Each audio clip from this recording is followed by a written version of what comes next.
Ya, bismillahirrahmanirrahim. Assalamualaikum warahmatullahi wabarakatuh. Waalaikumsalam warahmatullahi wabarakatuh. Ya, alhamdulillahirrahmanirrahim. Salatu wassalamu ala asrofil anbiya'i wal mursalin sayyidina wa maulana Muhammadin wa ala alihi washabihi ajma'in. Amma ba'du. Rabbi shrah li sadri wa yassir li amri wa 'uqdatam min lisani yafqahu qawli. Alhamdulillah, puji syukur kita panjatkan kehadirat Allah Subhanahu wa taala atas segala limpah nikmat yang diberikan kepada kita. Allah masih berikan kita nikmat Islam, nikmat iman. Allah masih beri kita kesehatan, masih beri kita hidayah, beri kesempatan kepada kita untuk kembali berkumpul ya. Agenda untuk tenter materi ya.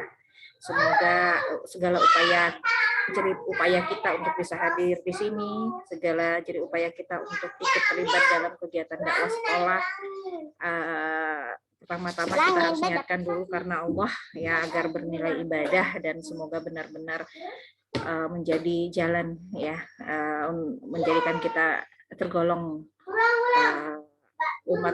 umat Rasulullah yang beruntung ya. Ingat pekerjaan dakwah, pekerjaannya Rasul ya. Dan ketika kita sudah terlibat di situ, artinya kita ikut mewarisi apa yang menjadi tugasnya Rasul ya. Ya, suatu pekerjaan yang mulia, yang mudah-mudahan dengan itu kita tetap selalu terus semangat gitu ya. Terus semangat untuk terlibat dalam kegiatan khususnya dakwah di sekolah kita.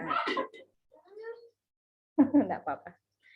Salam serta salawat semoga tercurah kepada junjungan kita Nabi besar Muhammad SAW beserta kepada keluarga beliau, sahabat-sahabat beliau, serta seluruh umat beliau yang tetap istiqomah hingga akhir zaman. Kita buka pertemuan kita hari ini dengan bersama-sama membaca basmalah dan untuk tilawahnya kita baca bersama-sama surah Al-Fatihah ya. Bismillahirrahmanirrahim. Kita baca bersama-sama surah Al-Fatihah ya, untuk menambah berkah pertemuan kita hari ini. A'udzubillahi minasyaitonirrajim. Bismillahirrahmanirrahim. Alhamdulillahirabbil alamin. Arrahmanirrahim. Maliki yaumiddin. Iyyaka na'budu wa iyyaka nasta'in. Ihdinas siratal mustaqim. Siratal ladzina an'amta 'alaihim ghairil maghdubi 'alaihim waladdallin. Amin. Ya, untuk materi hari ini, sebelum Ibu sampaikan materinya, ingin diskusi di awal ya. Jadi sebenarnya ketika Ibu memberikan seperti ini, nanti kalian bisa terapkan juga ke adik-adiknya. Gitu. Nah, ada beberapa mungkin kalau bisa dibilang studi kasus lah ya, studi kasus. Nanti Ibu harapkan nanti bisa memberikan pendapat kalian gitu ya. Mungkin enggak susah sih gitu. Nah, jadi ada dua kasus lah ya, nanti yang coba saya bacakan. Nanti kalian coba gitu tanggapin atau mungkin memberikan pendapat ya. Jadi seperti itu. Sebelum masuk ke materinya. Siap ya? Udah siap? Pebi sama Ananda Uswatun baru bergabung, udah siap mendengarkan? Kita baru mulai kok. Pebi? Siap, Bu. Nanda Uswatun? Kalau nggak terkendala jaringan, kamera dibuka ya, biar Ibu bisa lihat wajah-wajahnya. Nah, dengar ya, yang pertama, ya ini ceritanya seperti ini. Ayu sangat berharap bisa lulus tes seleksi masuk perguruan tinggi favorit pilihannya. Nah, gampang aja sih, pendek aja. Nah, kalian bisa bayangkan kan kasusnya seperti itu. Nah, coba menurut kalian, coba berikan saran agar Ayu mendapatkan hasil seperti apa yang dia harapkan. Ibu, saya izin bentar. Ada yang ngetok ada tamu. Ya. Lagi nggak ada orang di rumah. Oke. Ya, siapa nih? Ayu sangat berharap bisa lulus tes seleksi masuk perguruan tinggi. Nah, kalau misalkan favorit yang dia inginkan, kalau misalkan Ayu itu adalah teman sahabat kalian, kira-kira saran apa yang bisa kalian berikan ya? Biasanya kalau kita bisa memberikan saran itu kan biasanya sesuatu yang sudah kita mungkin pernah lakukan ya, atau mungkin pengalaman yang pernah sudah kalian pernah alami dan kemudian kalian sarankan kepada teman kalian itu. Oke, siapa nih yang mau buka suara?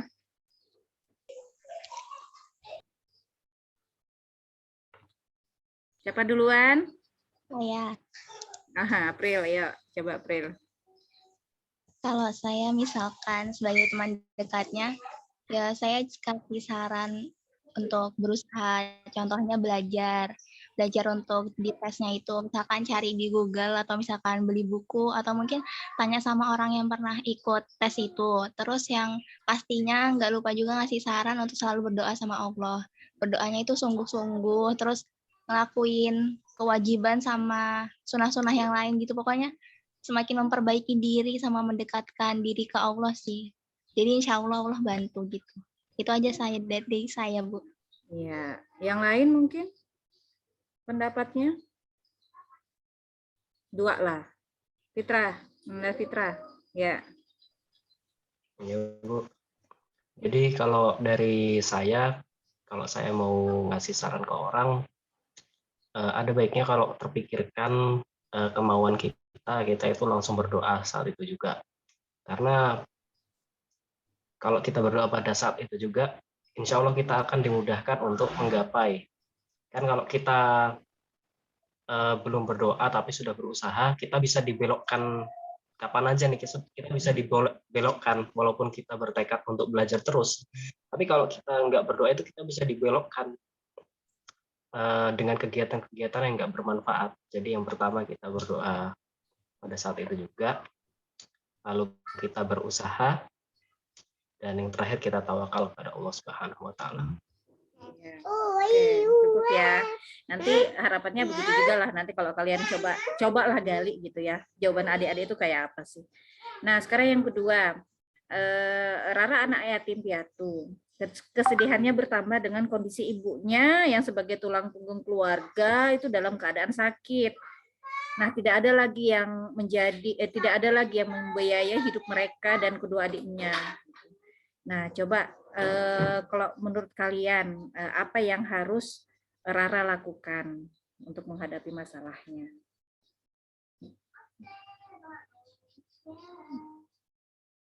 Nanda, halo Nanda. Nanda Uswatun.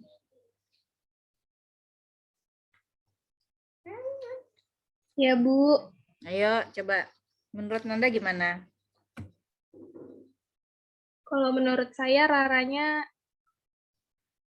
ya harus banting tulang, Bu, cari uang untuk membiayain adiknya dan juga ibunya yang sedang sakit. Ya, meringankan beban ibunya seperti itu. Gitu sih, Bu.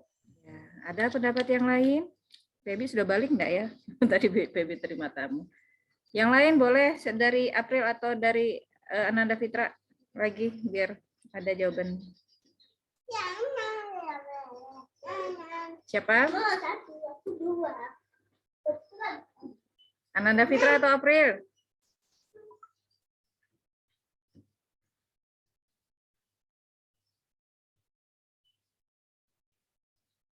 Maaf Bu, tadi saya pas masalahnya tadi kurang kedengaran. Oh, si Rara ini kan anak yatim piatu. Anak yatim itu berarti bapaknya sudah nggak ada ya. Jadi yang otomatis yang menjadi tulang punggung keluarganya itu ibunya. Sementara kondisi sekarang itu ibunya lagi dalam keadaan sakit.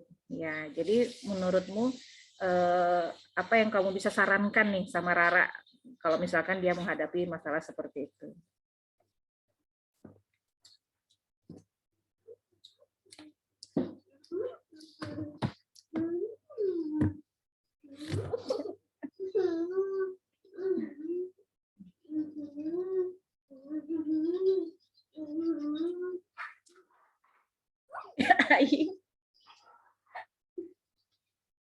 Bingung ya? April? Apa ya?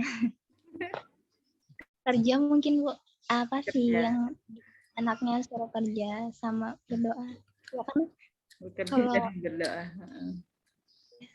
mungkin logikanya. Oke.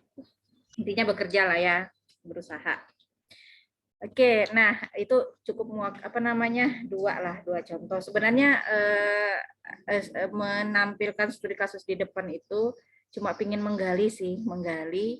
Begitu juga dengan adik-adik gitu ya, ketika menghadapi suatu yang kasus pertama itu adalah sebuah, kalau bisa dibilang keinginan lah ya, cita-cita atau kebutuhan. Sementara kasus yang kedua itu bagaimana sikap kita ketika kita lagi dalam keadaan punya masalah gitu. Nah, nyambung ke pengantar aja gitu. Kalau nanti kalian bisa menilai tuh adik-adik itu jawabannya seperti apa. Nah, karena kita ingin mengarah kepada materi doa gitu ya, sebenarnya materi doa.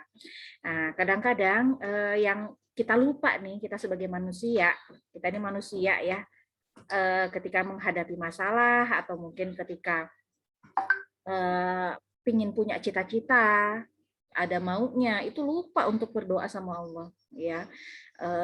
Bahkan lupa kalau ada yang mengatakan bahwa yang namanya doa itu adalah senjatanya orang muslim gitu. Yang namanya senjata itulah sumber kekuatan kan.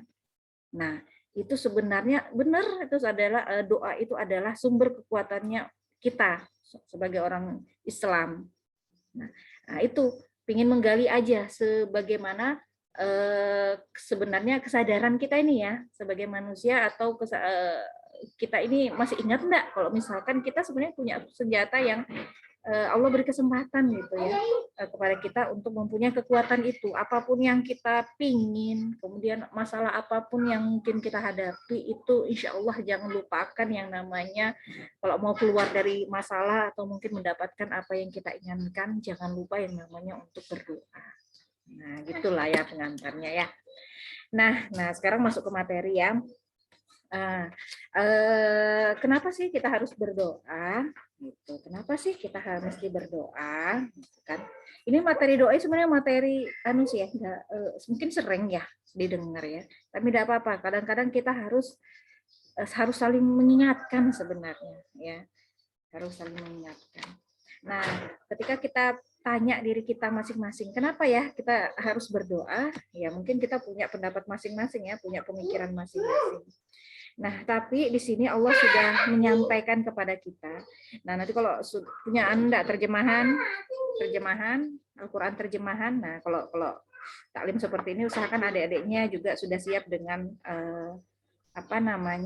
Al-Qur'an dan terjemahannya ya. Kalau nggak punya, misalkan download aplikasinya di HP. Nah, untuk menjawab pertanyaan tadi, nah kita bisa buka surah 7 ayat 172. Kalian boleh buka juga. Surah 7 ayat 172.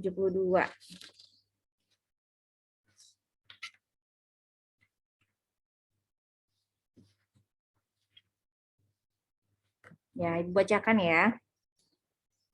Dan ingatlah ketika Tuhanmu mengeluarkan dari sulbi itu adalah tulang belakang anak cucu Adam keturunan mereka, dan Allah mengambil kesaksian terhadap roh mereka. Seraya berfirman, bukankah aku ini Tuhanmu? Mereka menjawab, betul, engkau Tuhan kami. Kami bersaksi. Kami lakukan demikian itu agar hari kiamat kamu tidak mengatakan sesungguhnya ketika itu kami lengah terhadap ini. Nah, jadi ceritanya ayat ini adalah Allah memberi kabar kepada kita, ya, diawali dengan kata-kata ingatlah. Nah, ingatlah. Jadi sesuatu yang suatu peristiwa sebenarnya, menceritakan suatu peristiwa kita semua ini sebagai manusia, ini kan anak cucu Adam gitu ya, dikatakan di sini anak cucu Adam, kita semua di sini sebelum kita lahir di dunia ya, kita itu semua dulu pernah berhadapan sama Allah ya. Berhadapan sama Allah itu masih di alam ruh ya. Kita semua ini masih di alam ruh, belum lahir ke dunia. Nah, itu dihadapkan sama Allah, kemudian Allah bertanya kepada kita, nah, bukankah aku ini Tuhanmu? Nah, jadi ceritanya seperti itu. Kita dihadapkan sama Allah, kemudian kita bersaksi. Gitu. Allah berkata, bukankah aku ini Tuhanmu? Kemudian kita jawab tanpa keraguan di situ kita jawab betul. Gitu. Engkau adalah Tuhan kami. Nah, ini peristiwa ini memang di alam ruh dan kita memang enggak ingat dengan peristiwa ini ya. Enggak ingat dengan peristiwa ini, tapi yakinlah karena ini ada informasi dari Al-Qur'an, itu pas kebenarannya adalah sebuah kepastian. Sama halnya ketika mungkin masa kecil kita, waktu kita kecil itu kan kita nggak tahu tuh tingkah kita itu seperti apa. Nah, kemudian biasanya kita tahu dari siapa? Mungkin dari orang kakak kita yang cerita, mungkin ibu kita yang cerita, oh, kamu loh waktu kecil seperti ini. Nah, itu sesuatu yang terjadi tapi kita nggak ingat. Gitu. Nah, kita tahunya dari mana? Oh, dari cerita-cerita orang-orang yang ada di sekitar kita. Oh, kita kecilnya begini loh, waktu bayinya loh seperti ini. Sama halnya ini. Ya, ini sebuah peristiwa yang pernah kita alami semua. Nah, di sini Allah memperkenalkan dirinya, ya. Jadi ini kejadiannya di alam ruh ya, di alam ruh. Kalau misalkan kemudian kita kemudian terjadi sebuah kesepakatan lah di situ, kalau bisa dibilang sebuah komitmen antara Allah dengan kita, ya masih sebagai ruh. Nah, ketika kita mampu menjawab betul, maka itu berarti roh itu udah siap ditiupkan di rahim ibunya. Nah, jadi seperti itu ya. Nah, di ayat ini Allah itu memperkenalkan dirinya sebagai Rob. Kalau bahasa Indonesianya itu Tuhan. Ya. Kalau bahasa Indonesianya Tuhan, tapi kalau dalam bahasa Al-Qur'an Allah itu ya memperkenalkan dirinya ya. Allah itu memperkenalkan dirinya bisa kita ingat aja nih kalau misalkan mau nyampaikan ke adik-adiknya itu surah An-Nas, pasti hafal semua surah An-Nas. Qul a'udzu birabbin nas ya. Jadi Allah itu Tuhan itu dalam bahasa Al-Qur'an bisa disebut sebagai Rob. Rabbin nas, kemudian Malikin nas, Ilahin nas. Nah, itu 3 ya. Nah, Al-Qur'an menyampaikan kata bahasa Tuhan gitu ya. Tuhan itu kalau dalam Al-Qur'an bisa sebagai Rob ya. Malikin nas, Ilahin nas. Nah, di ayat ini Allah memperkenalkan dirinya sebagai Rob. Nah, dari sini ya. Sebagai Rob. Nah, apa artinya Rob? Ya, Rob itu kalau bahasa Indonesianya Tuhannya manusia. Tapi kalau Tuhan itu kan anu banget ya. Umum banget gitu. Tapi kalau di bahasa Al-Qur'an ada Rob, ada Malik, ada Ilah, itu macam-macam tuh pengertiannya gitu. Nantilah mungkin ada pembahasan lanjutan kalau untuk membedakan 3 ini. Nah, tapi kalau untuk Rob di sini itu artinya Allah yang menciptakan. Ya. Rob itu apa? Allah menciptakan makhluk alam semesta ini semua, Allah yang menciptakan. Nah, tidak hanya menciptakan, tapi Allah juga memelihara. Allah juga memenuhi kebutuhan makhluknya. Nah, itu artinya dari Rob. Ya. Makanya Allah memperkenalkan dirinya dalam ayat ini sebagai kata-kata Rob. Karena ingin memperjelas nih kedudukannya sebagai pencipta, sebagai pemelihara, sebagai pemenuh kebutuhan. Sedangkan kita nih manusia yang waktu itu diajak berdialog sama Allah itu sebagai hamba. Hamba itu apa artinya? Orang yang orang yang butuh ya. Nah, kita ini butuh. Allah yang punya segalanya ya, yang menciptakan, yang memelihara, yang punya segalanya lah, istilahnya lah. Gitu ya, punya segalanya. Sedangkan kita sini hamba, posisi kita hamba, kita yang butuh. Nah, jadi seperti itu. Nah, maka terjadilah dialog antara Allah dengan hamba. Terjadi kesepakatan di sini. Allah bilang apakah bukankah aku ini Tuhanmu, Robmu? Kemudian kita bilang betul. Nah, kita mengakui di situ. Nah, di sini peristiwa ini terjadi kalau bisa dibilang kesepakatan lah, ya. Allah ini pencipta siap memenuhi semua kebutuhan kita, siap memenuhi semua permintaan kita. Itu Allah siap, gitu. Kemudian kita jawab apa? Betul, kita juga siap gitu untuk meminta apapun sama Allah. Nah, seperti itu kejadiannya, apa namanya ceritanya ya dalam surah ini. Nah, sekarang silahkan bagaimana caranya ya? Caranya kita meminta sama Allah itu silakan dibuka surah 40 ayat 60. 40-60.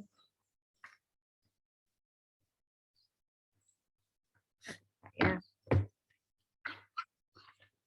Enggak boleh.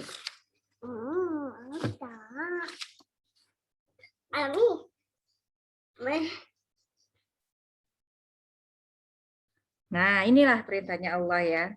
Kan sudah terjadi kesepakatan itu tadi ya. Komitmen tadi. Nah, di dalam ini artinya saya bacakan ya. Dan Tuhanmu berfirman, berdoalah kepadaku, niscaya aku akan perkenankan bagimu. Sesungguhnya orang-orang yang sombong tidak mau menyembahku dan masuk ke neraka jahanam dalam keadaan yang hina. Nah, ini perintah. Nah, kemudian Allah memerintahkan gitu. Gimana sih ketika kita butuh itu kita harus ngapain gitu kan? Nah, ini dijawab di ayat ini.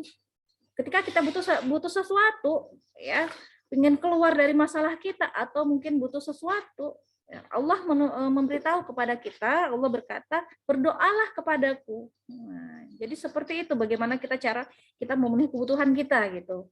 Nah, Allah memberitahu, berdoalah kepadaku, niscaya akan aku perkenankan bagimu. Nah, ini menunjukkan bahwa setiap doa kita, Allah tadi di alam ruh tadi kan udah berjanji tuh mau mengabulkan semua, mau mengabulkan semua, memenuhi semua kebutuhan kita, gitu kan? Nah, maka Allah memberi jalan nih, berdoa nih, maka akan aku kabulkan, kan aku sudah janji. Nah, jadi seolah-olah seperti itu ya bahasanya. Nah, jadi doa adalah salah satu jalan agar kita bisa memenuhi keinginan kita ya. Kebutuhan kita, masa kita ingin keluar dari masalah-masalah kita butuh doa. Kita ingin punya cita-cita, keinginan, manusia itu punya banyak keinginan ya. Nah, itu bisa kita lakukan dengan doa gitu ya. Bukannya dengan cara yang lain ya. Kalau misalkan ada banyak masalah, biasanya apa kalau orang sekarang tuh sukanya nulis status lah gitu, atau mungkin curhatnya sama orang-orang yang mungkin nggak dipercaya gitu ya, sampai kemudian aibnya pergi kemana-mana, menyebar kemana-mana, curhatnya di Facebook atau mungkin di media sosial, akhirnya seharusnya hanya dia yang tahu, akhirnya kemana-mana gitu ya, tahu semua orang masalahnya. Bukan seperti itu. Allah memberi solusi. Kalau kamu punya masalah, berdoalah gitu. Doalah, insya Allah semua doa itu pasti dikabulkan. Allah yang berjanji. Nanti belakang kayak apa? Yakin enggak? Harus memberikan keyakinan nih sama adik-adiknya. Ya, setiap doa itu pasti dikabulkan karena Allah yang sudah berjanji untuk mengabulkannya. Nah, sekarang coba buka surah 7 lagi ayat 205. 7:205.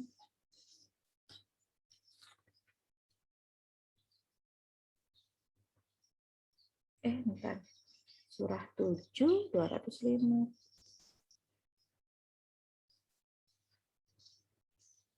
Ya. Oh ya, ini saya bacakan ya. Dan ingatlah Tuhanmu dalam hatimu dengan rendah hati dan rasa takut, dengan tidak mengeraskan suara pada waktu pagi dan petang, dan janganlah kamu termasuk orang-orang yang lengah. Nah, ini jadi cara sih, ayat ini mengajarkan kepada kita bagaimana kita harus adab berdoa ya. Adab berdoa itu ketika kita berdoa kita harus dengan kerendahan hatian kita, kemudian rasa takut kepada Allah, tidak perlu teriak-teriak ya, karena walaupun kita berdoa dalam hati Allah juga dengar gitu. Dan pada waktu pagi dan petang waktunya ya. Nah, seperti itu ya. Nah, jadi dari pembahasan ini kita bisa simpulkan ya, tadi kan di awal kita ada pertanyaan, kenapa sih kita harus berdoa? Ya, karena gimana? Jadi kesimpulannya itu karena kita memang status kita ini sebagai hamba. Hamba itu fitrahnya manusia itu butuh. Gitu. Dan Allah sudah, yang kedua Allah sudah buat komitmen, kesepakatan tadi kan di alam ruh bahwa Allah itu siap, ya siap untuk memenuhi semua kebutuhan kita. Gitu. Kemudian yang lain, kenapa kita harus berdoa? Karena Allah itu ingin kita ini manusia ini bahagia, ya bahagia. Orang yang berdoa, orang yang sudah berdoa, walaupun ketika dia berdoa itu langsung belum cespleng, langsung terkabul atau mungkin langsung hilang masalahnya, ya ketika dia berdoa, walaupun belum langsung hadir solusinya, minimal yang hadir apa? Yang minimal yang hadir dia adalah dalam hatinya itu adalah ketenangan, ya. Karena kenapa? Karena aku sudah meminta kepada sesuatu yang tepat, ya. Insya Allah dengan rasa optimis pasti Allah akan mengabulkannya. Nah, gitu ya, insya Allah. Itu poin yang pertama. Sekarang poin yang kedua. Kalau tadi poin pertama kan kenapa kita mesti berdoa. Sekarang poin yang kedua. Ibu tambahkan ya, satu dari ayat yang ini tadi kan katanya hanya orang-orang yang sombong yang tidak berdoa. Betul itu. Jadi orang-orang yang tidak pernah berdoa itu orang yang sombong gitu ya. Orang-orang yang sombong harus diingat juga. Nah, sekarang masuk ke yang kedua, bagaimana caranya? Nah, bagaimana caranya Allah itu mengabulkan doa kita. Nah, kalau di bagian awal kan tadi sudah Ibu sampaikan bahwa Allah sudah berjanji itu akan mengabulkan doa-doa kita. Dan kita harus yakin. Hanya saja mungkin ada yang cara bentuk pengabulannya itu langsung ya. Langsung segera dikabulkan. Ada juga yang mungkin ada jeda waktunya gitu. Masih nanti-nanti gitu. Nah, tentu saja kita ya sebagai makhluk nih, kalau yang punya keinginan atau mungkin pingin lepas dari masalahnya, pingin segera ya, pingin enggak doanya segera dikabulkan? Pingin ya, tentu saja pingin semua. Nah, ada caranya. Allah memberitahu caranya ya, agar doa itu bisa segera dikabulkan atau dijawab lah ya. Nah, kalian bisa buka surah Al-Baqarah ayat ya, surah kedua ya, Al-Baqarah ayat 186. Di situ Allah memberitahu tuh. 186.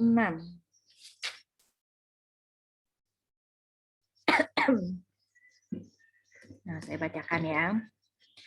Nah, dan apabila hamba-hambaku bertanya kepadamu Muhammad tentang aku, maka sesungguhnya aku dekat. Nah, ini informasi nih. Biasanya ini dari ayat ini belum selesai ya, saya baca sepenggalan aja dulu. Dan apabila hamba-hambaku bertanya kepadamu Muhammad tentang aku, maka sesungguhnya aku dekat. Nah, ayat ini kalimat tadi gitu kan menggambarkan kalau biasanya kita punya masalah atau kita punya keinginan atau kita butuh sesuatu, pasti yang kita cari siapa? Allah ya. Allah kan. Biasanya kalau sudah ada maunya itu biasanya yang kita cari-cari itu Allah gitu. Nah, maka Allah berpesan nih ya, kalau kita lagi sedang mencari Allah, Allah berkata, aku ini dekat. Nah, itu yang harus kita yakinkan gitu ya. Kalau kita lagi butuh, kita ada masalah, kita cari Allah, yakin itu ya. Allah itu langsung siap gitu, siap gitu. Seneng enggak kalau seperti itu? Anggaplah kalau misalkan gimana ya, kita nih sebagai anak nih, kita butuh orang tua, lagi kantong kering gitu ya. Kemudian ibu manggil ibu-ibunya langsung datang, siap gitu, langsung dikasih uang. Anggaplah seperti itu. Ya. Allah itu dekat gitu ya sama kita. Itu yang harus kita yakinkan gitu. Nah, agar kita semangat juga gitu dalam berdoa. Nah, terus lanjutan ayat itu. Ya, yang jadi poinnya gitu ya, kita harus punya keyakinan bahwa ketika kita mendekat sama Allah itu langsung Allah itu siap gitu. Mendengar apa keluhan kita, mendengar apa kemauan kita. Jadi seperti itu. Ya. Lanjutan ayatnya. Aku kabulkan permohonan orang yang berdoa. Aku kabulkan permohonan orang yang berdoa apabila dia berdoa kepadaku. Ya. Nah, itu kan. Nah, itu kembali lagi Allah mengingatkan. Aku kabulkan permohonan orang yang berdoa. Pasti aku kabulkan gitu ya. Ketika kita memanggil Allah gitu, datang kepada Allah, Allah siap langsung mendengar keluhan kita dan Allah bilang, aku siap gitu memenuhi apa keinginanmu. Itu katanya Allah. Gitu. Nah, ayat selanjutnya mengatakan kepada kita, ya, tapi ada syaratnya, seperti itulah. Aku kata Allah itu gampang aja ngabulin permohonanmu itu. Apa sih Allah semua serba itu tadi Allah Rabb ya, serba punya semua. Mau apapun permintaan kita itu gampang bagi Allah jika Allah menghendaki gitu. Tapi ada syaratnya gitu kan katanya Allah. Ada syaratnya.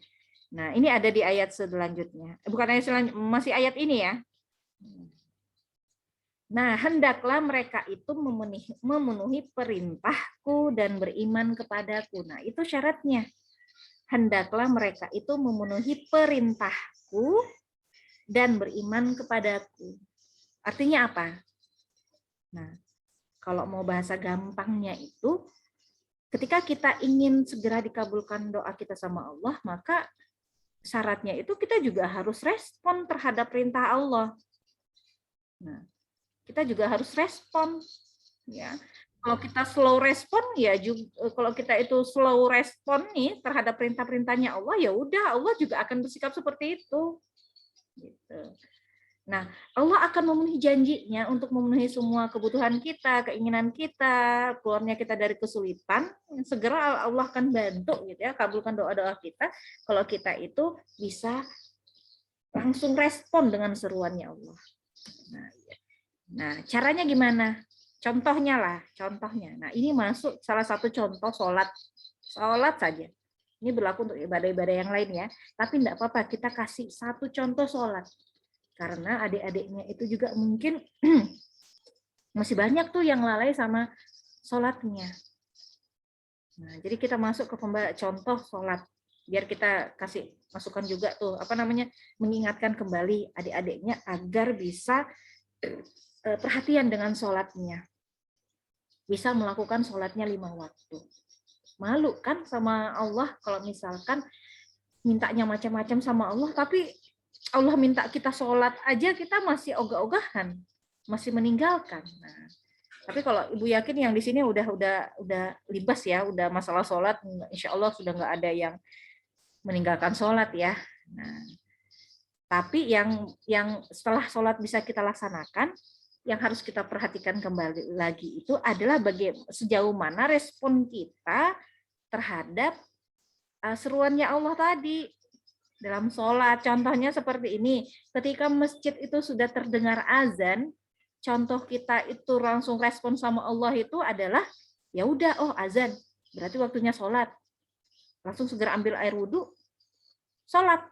Nah, jadi sholat di tepat waktu itu adalah contoh bahwa kita itu respon terhadap seruannya Allah, nggak menunda-nunda.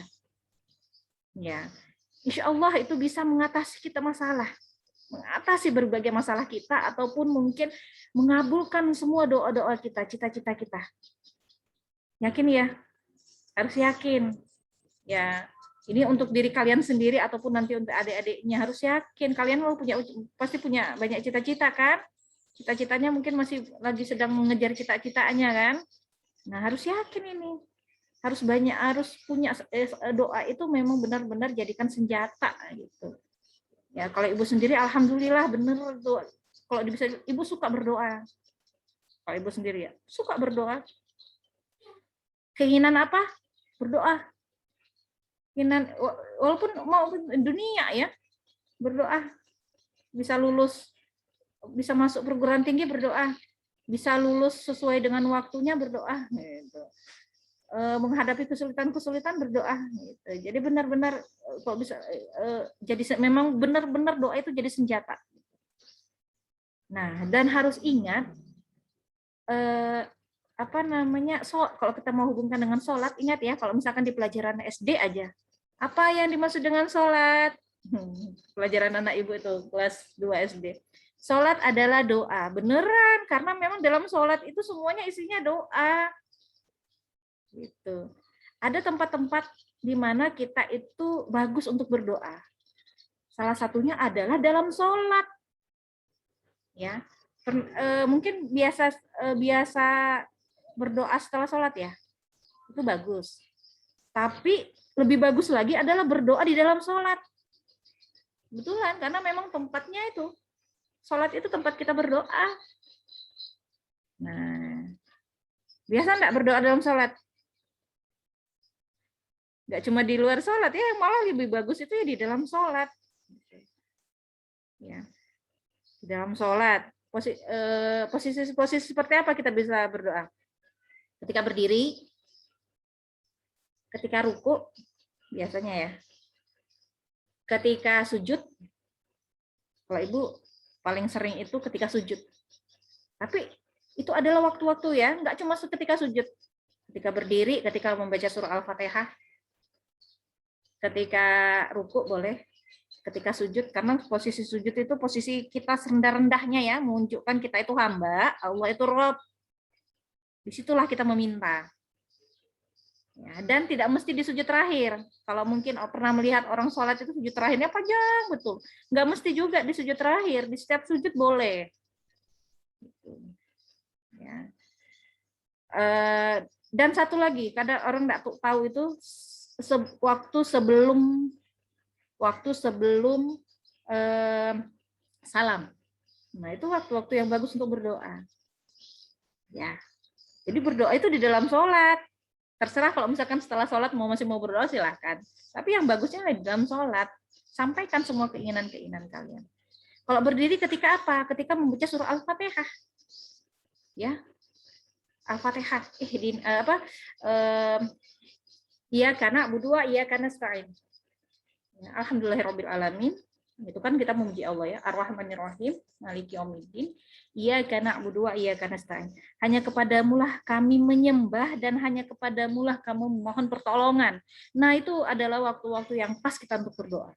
Sampaikan semua keinginan kalian. Ya. Saya mau dapat rezeki yang banyak. Saya mau uang saku yang banyak. Sampaikan aja. Walaupun itu harus dalam hati ya. Kalau dalam sholat ya, baik selain bacaan sholat, ketika ada doa selain bacaan sholat, itu kita sampaikan di dalam hati. Nah, seperti itu ya. Nah, mau anunya lagi. Nah, selain itu, kiatnya lagi. Biar banyak kiatnya sebenarnya ya. Itu kalau tadi adalah waktu-waktu di dalam sholat. Ada lagi waktu-waktu kita berdoa itu afdol ya, lebih cepet lah anunya.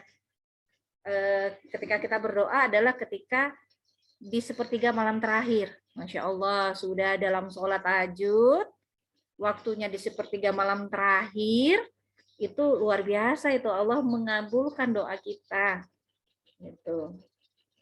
Ya, sepertiga malam terakhir, itu Allah turun ke langit yang paling dekat dengan bumi hanya untuk melihat hamba-hambanya, siapa sih hambaku ini yang bangun untuk sholat. Ya, makanya jadikan kebiasaan itu kalau misalkan ujian, sudah ada yang punya kebiasaan seperti itu enggak? Kalau mau ujian, ya, kalau mau ujian, aku mewajibkan diriku untuk bangun sholat malam. Atau mungkin besoknya aku mau ngisi taklim, aku harus mewajibkan diriku untuk bangun sholat malam karena aku butuh kekuatan gitu ya. Untuk membina adik-adiknya atau untuk mengikuti ujian. Itu beneran itu jadi senjata ampuh itu. Kalau bisa kalian praktekkan. Ya, alhamdulillah kalau ibu sudah merasakan ya. Berdoa di sepertiga malam terakhir di sujud sholat tahajud, Masya Allah nikmatnya, dan cespleng langsung Allah kabulkan doa-doa kita. Allah akan beri kemudahan kepada kita. Kalau setelah itu kan, setelah kita rasakan ya Allah kok ya Allah ini doa-doa aku semua Allah kabulkan gitu. Nah itu juga nanti yang akan mendorong kita untuk bisa lebih tekun ya untuk menjalani yang namanya sholat malam ini. Ya, Karena malu ya sama Allah, masa cuma karena misalkan cuma ada maunya aja baru sholat tahajud. Ya, gitu kan. Jadi itu yang nanti bisa mendorong kita untuk bisa rutin untuk melakukan sholat tahajud setiap malam. Weh, ayo setiap malam. Ya gitu ya, insya Allah ya. Nah, tapi ada lagi nih yang istimewa. Ada orang-orang yang itu tadi kan kita butuh ya, kita butuh sama Allah, ada maunya sama Allah, kemudian kita datang sama Allah, kita berdoa, Allah kabulkan. Ya, tapi ada juga yang hamba itu ya, belum minta aja udah dikasih sama Allah. Pernah enggak lihat? Ada orang itu, ya Allah, ini orang itu kok kayak nggak ada masalahnya, gitu. Hidupnya itu kok anu banget gitu, jauh dari cobaan atau anu lah ya, sesuatu yang berat. Gitu. Itu orang-orang yang istimewa itu, ya. Dia belum minta sama Allah, Allah sudah kabulkan, Allah sudah penuhi semua kebutuhannya. Kira-kira orang yang seperti apa itu? Ya. Orang-orang yang tidak hanya, kalau tadi Ibu kasih contoh ketika azan itu langsung sholat, nggak hanya sekedar itu, tapi jauh sebelum-sebelumnya dia mempersiapkannya. Anggaplah misalkan sholat subuh tuh ya, azan sholat subuh, sebelum azan sholat subuh dia sudah mempersiapkan sebelumnya. Dia sudah bangun jam 4 untuk sholat tahajud. Habis sholat tahajud dia baca Al-Quran. Dia sempat untuk beristighfar. Nah, itu orang yang istimewa memang. Maka perlakuannya Allah juga istimewa sama orang-orang seperti ini. Ya, ini adalah kalau bisa dibilang materi motivasi ya untuk diri kita sendiri maupun sama adik-adiknya. Nah, sampai di situ cara yang lainnya itu apa ya? Cara yang lainnya adalah banyak-banyak istighfar. Banyak-banyak istighfar. Tadi yang pertama kan sholat, yang kedua banyak-banyak istighfar. Pernah mendengar cerita Imam Ahmad? Imam Ahmad itu salah satu imam fikih ya, 4 mazhab yang kita kenal itu kan salah satunya Imam Ahmad ya, imam yang luar biasa terkenal dengan ilmunya. Itu ceritanya gini, suatu hari dia tuh tiba-tiba punya keinginan untuk mendatangi suatu kota kecil, nggak tahu dari mana gitu, ada keinginan. Akhirnya berangkatlah dia ke kota kecil itu, sampai kemudian kemalaman, habis sholat isya, maksudnya pengen istirahat di masjid, ya.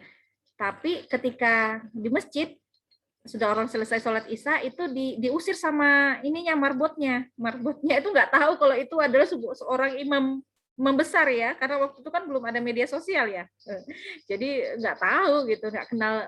Kalau misalkan dari namanya aja Imam Ahmad itu udah dikenal sebagai orang ulama besar gitu ya. Nah jadi ceritanya seperti itu. Kemudian Imam Ahmad minta izin, saya mau istirahat di teras aja, tapi sama marbotnya nggak bolehin. Nah, kamu udah nggak boleh keluar gitu. Akhirnya keluarlah Imam Ahmad ya, masih di sekitar situ. Kemudian dia ketemu dengan seorang pedagang roti, ya, pedagang roti. Kemudian pedagang roti karena melihat kayaknya ini orang jauh gitu ya, lelah, akhirnya diajak ke rumahnya. Baterainya Ibu low ya, sebentar cari cas dulu.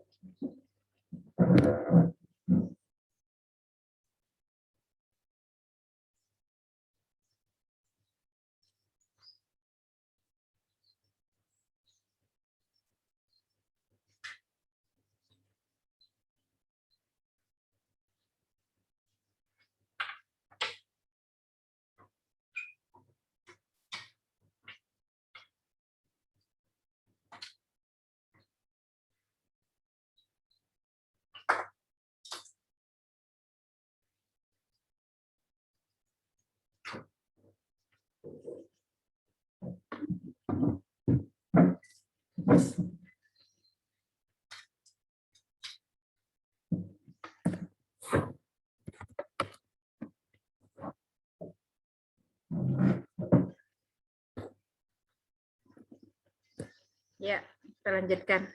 Nah, sampai ketika tiba di rumahnya, Imam Ahmad itu melihat itu yang pedagang roti tadi sambil ngadon gitu ya, sambil buat rotinya itu selalu mengucapkan istighfar gitu. Istighfar sambil ngadon itu istighfar terus, selalu basah itu bibirnya dengan kalimat istighfar, sampai kemudian penasaran nih Imam Ahmad mengatakan, kamu apa yang kamu rasakan gitu dengan amalanmu ini gitu. Saya lihat kamu selalu beristighfar gitu. Kemudian penjual roti tadi berkata, yang saya rasakan itu adalah Allah mengabulkan semua doa-doa saya. Allah mengabulkan semua doa-doa saya. Nah, kemudian dia bilang lagi, penjual roti tadi, tapi satu yang doa saya yang belum terkabul. Terus apa itu, katanya Imam Ahmad penasaran. Terus penjual roti itu berkata, doa saya yang belum terkabul itu adalah keinginan saya untuk bertemu dengan imam besar, Imam Ahmad gitu. Itu yang belum terkabul. Mendengar itu apa yang langsung dirasakan oleh, Masya Allah, ternyata ini loh kenapa saya sampai punya keinginan yang besar, nggak tahu alasannya untuk pergi ke kota ini. Ternyata itu karena Allah hendak mengabulkan doamu, karena aku ini adalah Imam Ahmad. Jadi ceritanya seperti itu ya, luar biasa ya. Nah, jadi ini orang-orang yang istimewa gitu ya, orang-orang yang memang selalu dijaga, selalu dikabulkan doa-doanya. Itu poin kedua selesai ya. Kemudian poin yang ketiga adalah tadi kan dikatakan kita harus punya keyakinan bahwa Allah itu mengabulkan semua doa-doa kita, itu benar. Itu yang harus kita yakini. Hanya saja bentuk pengabulannya itu berbeda-beda. Bentuk pertama adalah Allah segera mengabulkan, seperti yang orang-orang istimewa tadi ya, yang menyambut seruannya Allah lah, ya, yang memenuhi syarat tadi lah. Allah mengabulkan permintaan mereka segera sesuai dengan apa yang mereka minta. Minta A dikasih A sama Allah, segera terkabul. Tapi ada juga yang Allah kabulkan tapi ditunda. Gitu. Jadi nggak ada, jangan putus asa ya, kalau misalkan hari ini kok doaku ini belum dikabulkan, akhirnya putus asa. Tunggu aja gitu. Mungkin nanti, kalau enggak sekarang, nanti. Ya, Allah yang paling tahu waktu yang tepat untuk mengabulkan doa kita. Nah, itu bentuk yang kedua ya. Ditunda. Ya, ditunda. Kita minta A, Allah beri A, tapi ditunda. Tunggu kita siap. Ya, tunggu yang terbaik untuk kita, kayak seperti inilah. Orang tua, misalkan anak ibu nih SMP yang cowok pingin diajarin naik motor, tapi kan kami sebagai orang tua belum bolehin gitu, karena memang belum cukup umur. Nah, karena kita orang tua yang lebih tahu kondisinya gitu kan. Untuk apa? Untuk keamanan anak itu juga. Nah, begitu juga Allah gitu ya. Allah yang paling tahu kapan waktu yang terbaik ini kita diberikan nih, yang menjadi doa kita. Nah, betul yang kedua ya. Kemudian yang ketiga, Allah ganti. Ya, kita minta A, Allah ganti B, Allah berikan B. Itu adalah bentuk-bentuk pengabulan doa sebenarnya. Ya. Kita minta A, Allah beri B. Kenapa seperti itu? Karena boleh jadi permintaan kita yang A tadi adalah sesuatu yang tidak baik untuk kita. Kemudian Allah ganti yang lebih baik dari itu. Ya. Ibu ingat banget waktu selesai kuliah ya, baru selesai kuliah itu kan semangatnya pengen ngajar, pokoknya pengen ngajar, menerapkan ilmu lah gitu kan. Berharap banget ketika waktu kuliah kan itu ada yang namanya PPL ya, guru-guru PPL. Nah, ibu juga PPL di sekolah itu, dan berharap bisa ngajar di situ, dipanggil untuk ngajar. Berharap seperti itu, berdoalah gitu, berdoa. Nah, tapi ternyata kok nggak dipanggil-panggil ya, gitu. Tapi jangan sampai kecewa gitu. Kita tunggu aja. Ternyata Allah ganti yang lebih baik doa itu. Ternyata ibu lulus tes PNS waktu itu, ditempatkan di SMA 6 gitu kan. Masya Allah, itu sesuatu doa yang ternyata saya mintanya mengajar di sini, tapi Allah beri yang lebih baik gitu. Nah itu contohnya. Mungkin kalian juga punya pengalaman-pengalaman yang bisa kalian bagikan ke adik-adik ya. Nah seperti itu. Kemudian bentuk yang keempat ini doanya kok nggak dikabul-kabulkan ya, nggak dikabul-kabulkan. Jadi boleh jadi itu tidak dikabulkan di dunia sampai mati orang itu, kok sampai meninggal ya, kita sampai meninggal itu doa itu belum terkabulkan. Nah tapi jangan lupa kehidupan kita kan belum selesai, kita masih ada kehidupan di akhirat nanti. Nah di situ Allah kabulkan gitu, berupa pengabulannya ya berupa kenikmatan nanti di surga. Jadi jangan sampai lelah atau merasa rugi, aku sudah doa nggak dikabul-kabulkan, enggak, itu semua juga sudah kita nanti tunggu. Nanti anggaplah kita lagi menanam benih. Ketika kita berdoa itu kita lagi menanam benih tanaman. Kalaupun kita tidak sempat untuk menikmati buahnya, tapi yakin nanti akan kita nikmati nanti di akhirat. Jadi seperti itu ya. Ini materi sampai di situ, tapi luar biasa sebenarnya materi ini bisa memotivasi kita ya, mengingatkan diri kita dan mengingatkan nanti adik-adik kita bahwa kita sebagai seorang muslim ini, sebagai orang Islam itu kita punya senjata yang ampuh luar biasa untuk mengejar cita-cita kita, keinginan-keinginan kita, dan mengatasi berbagai kesulitan mungkin yang kita hadapi. Itu kita punya senjata kekuatan yaitu doa gitu. Jangan sampai kita lupa dengan apa yang Allah tawarkan tadi kepada kita gitu ya. Kalau Allah siap untuk memenuhi semua kebutuhan kita, lalu kenapa kita harus bersikap sombong untuk tidak meminta kepada Allah ya. Insya Allah itu materinya. Silahkan kalau ada yang mau ditanyakan. Ini Ibu rekam. Nanti kalau misalkan nanti mungkin Ibu akan upload di drive aja kali ya. Jadi nanti bagi teman-teman yang tadi masih belum bisa bergabung atau mungkin yang hadir di sini yang mungkin ada berbagai halangan yang nggak bisa menyimak sempurna dari awal, nanti boleh dibuka lagi. Ada yang mau ditanyakan, Kak? Tidak ada, Bu. Ada ya, jelas ya. Ya mudah-mudahan Allah mudahkan ya nanti ketika materi ini tersampaikan kepada adik-adiknya. Kalau memang sudah nggak ada, kita akhiri. Cukup kita akhiri? Ya, kita akhiri ya. Dengan sama-sama. Ibu, saya mau tanya. Ya ada yang mau tanya ternyata. Ya, silakan. Atau mungkin tadi saya nggak dengar kali Bu ya. Kalau misalnya kita bersolawat Bu, apakah itu termasuk doa juga atau cara mempercepat doa kita dikabulkan? Nah, tadi kan katanya laksanakan perintahku gitu kan di ayat tadi kan. Nah, Ibu ambil salah satu contoh sholat, itu salah satu saja. Contoh tuh sholat.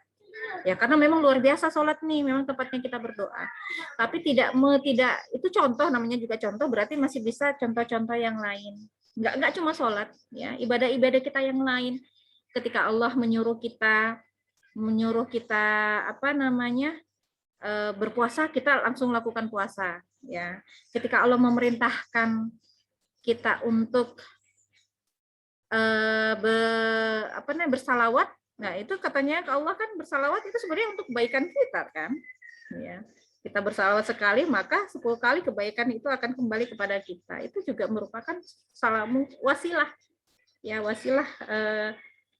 wasilah kita dalam Allah mengabulkan doa-doa kita. Ada lagi satu cerita, pernah dengar cerita yang itu enggak? Tiga pemuda yang terkurung di dalam batu. Boleh juga deh nanti kalian share juga. Terserah nanti mau yang mana yang mau di-share ke adik-adiknya. Atau mungkin mau diawali dengan cerita-cerita seperti ini juga boleh. 3 pemuda yang terkurung di dalam goa. Goanya itu ditutupi batu besar sampai mereka nggak bisa keluar. Kalau belum pernah dengar, silahkan dicari ceritanya. Kalau searching itu langsung dapat kok. Intinya dari cerita itu adalah akhirnya mereka bisa keluar, batu itu bisa bergeser sehingga mereka bisa keluar dari mulut goa itu karena apa? Karena mereka berdoa dengan mengungkapkan amalan terbaik mereka. Jadi seperti itu. Ternyata amalan-amalan kita itu bisa menjadi wasilah jalan bagi terkabulnya doa-doa kita. Ya, kalau belum pernah dengar ceritanya, silahkan searching aja lagi. 3 pemuda yang terkurung di dalam goa kemudian berdoa. Nah, masing-masing mereka berdoa tuh, berdoa dengan ya itu tadi amalan yang menurut mereka ini bagus gitu. Jadi seperti itu intinya Nanda. Mau salawat, mau apa. Yang kalau bisa dibilang, kalau bisa sih kita ini punya amalan unggulan. Ya, kita ini punya amalan unggulan. Ketika kita punya amalan unggulan, kita akan pede minta sama Allah. Nah, kan seperti itu. Jadi Oke, Bu. Paham. yang lain? Sudah cukup? Ayo loh, baru masuk, kita sudah mau selesai. Maaf Ibu, baru selesai kelasnya. Ini kita rekam kok, nanti silahkan dilihat di drive-nya rekamannya. Ya. Ya, makasih Bu. Oke, kita tutup ya. Kita tutup pertemuan kita hari ini dengan sama-sama membaca istighfar, doa penutup majelis dan hamdalah. Astagfirullahaladzim. Astagfirullahaladzim. Subhanakallahumma bihamdika asyhadu an la ilaha illa anta. Ya, alhamdulillahirabbil alamin. Ibu Air, wassalamualaikum warahmatullahi wabarakatuh. Waalaikumsalam warahmatullahi wabarakatuh. Makasih Bu Ocha. Ya. Terima kasih, Bu.